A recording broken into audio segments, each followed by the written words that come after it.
হানি রোজ, যিনি বর্তমানে দক্ষিণ ভারতীয় চলচ্চিত্রের সবচেয়ে আলোচিত অভিনেত্রীদের একজন। তার রূপ এবং অভিনয়ের জন্য দর্শকদের মাঝে বিশেষ জায়গা করে নিয়েছেন। তবে অনেকেই জানেন না এই সুন্দরী তরুণী আসলে কে এবং কিভাবে তিনি প্রবেশ করলেন। হানি রোজের জীবনযাত্রা, তার ক্যারিয়ার এবং কিভাবে তিনি এত অল্প সময়ে দক্ষিণ ভারতীয় চলচ্চিত্রে নিজের অবস্থান তৈরি করলেন তা জানতে চলুন এক নজরে জানি।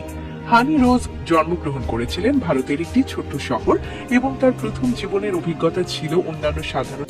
তবে তার মধ্যে একটি বিশেষ প্রতিভা ছিল যা তাকে চলচ্চিত্রের দুনিয়ায় প্রবেশের সুযোগ করে দেয়। তিনি প্রথমে মডেলিং এবং ফ্যাশন শোতে কাজ শুরু করেছিলেন, যেখানে তার সৌন্দর্য এবং আত্মবিশ্বাসী উপস্থিতি তাকে দ্রুত জনপ্রিয় করে তোলে। তার চেহারা, স্টাইল এবং তাকে চলচ্চিত্র জগতে প্রবেশের পথ খুলে দেয়। হানি রোজ দক্ষিণ ভারতের চলচ্চিত্রে তার ক্যারিয়ার শুরু করেন তামিল এবং তেলেগু সিনেমা দিয়ে। তিনি দোস্তি, কালো এবং জন্মায় অভিনয় করেছেন, তবে তার আসল পরিচিতি আসে তেলেগু সিনেমা দয়া থেকে।